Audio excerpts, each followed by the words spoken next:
We explored the other side of Boracay Island, nag-ATV ride ni, zipline, kawa hatbat, and bicycle lane. So for today's another laag video mga kalagan, this is our day 3 diri sa Boracay. And among itinerary karon kay mag-land tour ta para nga ma-explore o ma-experience pagid namo ni J-Lord ang other side of Boracay. So nagbayad mi ani mga kalagan og 1,200 pesos, and kung mag-ani mo diri sa Boracay, i-contact lang ni sila para ma-arrange ang inyong tour diri. So sa 1,200 pesos mga kalagan, that's include na sa pag-transfer sa boat, sa van, and hatid sundo na mo na mga kalagan, vice versa.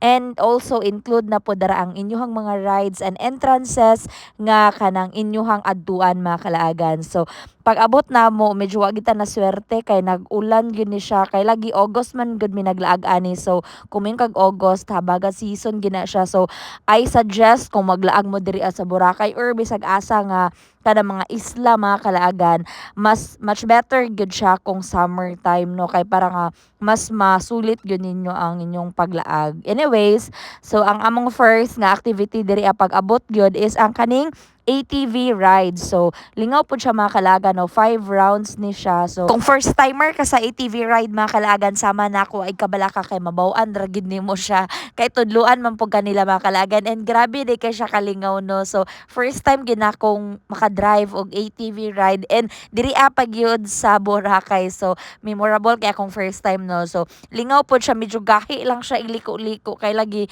wapog ko maanad o ka nang mag-drive o gingon ani nga bugat man po day kini siya, and napod siya mga obstacles and na mga tubig. So 5 rounds ni siya mga kalaagan, wala siya time limit, no. So bahala pag malangan ka dara, bala pag hinahinay ra ka, kay wala man pud siya time nga gihulat, no. Basta kay 5 ni siya katuyok mga kalagan. So no additional payment na ani mga kalagan ha kung mag ATV ride mo, kay apil na ni siya sa 1,200 pesos. And after na mo nag ATV ride, proceed na unta mi sa water activities. And sad to say nga ulan gid ni siya mga kalaagan, ng ilahang spring dire gibaha gid siya. So mo nang warag hadlok man pug kayo kung mag crystal kayak, no. So wala gid siya gipag-go ang activity. So mao nang bahalag ulan ay for the go ra gyapon ang mga laagan.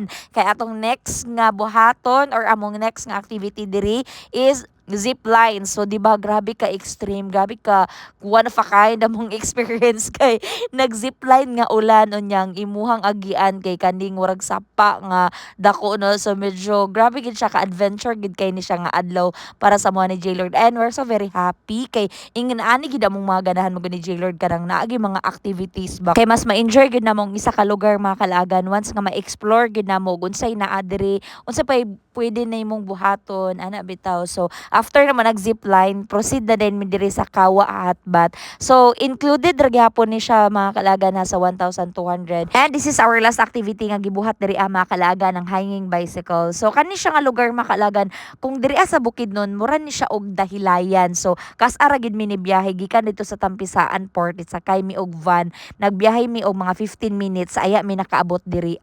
So giisa ra nila diri tanan mga kalaga ng ATV, kaning bicycle, Kawa Hatbat, and kato laging na yung mga water activities, no. So kaning hanging bicycle kung talawan ka nya na lang kay kauban o makasugakod ra gid kani mga kalaagan, ma-carry ra gid nimo kay duha man mo kabuok, and kung inyo makita dili po siya ingon ana kahabog, and tama-tama ra po diyang katas-on mga kalaagan, no. So duwo ni siya, duha mo kabuok magsikad-sikad ana mga kalaagan, no. So lingaw po ni siya nga experience, and sulit ra pud siya sa 1,200 mga kalaagan, no. So this is not free or sponsored sa amo ni J-Lord mga kalagan, but I'd like to share sa inyo no, kay basin di ay puhon makalaag pud mo diri sa Boracay. Once nga makaabot na mo diri mga kalaagan, inyong buhaton kay mag-enjoy na lang gyud o gi-explore ang lugar. So mo nang kung naamoy plano mga kalagan, i-message lang na siya karang nasa screen nga contact number. And yun lang for today's another laag video mga kalagan. See you sa atong part 2 sa among day 3 diri sa atong Boracay series vlog.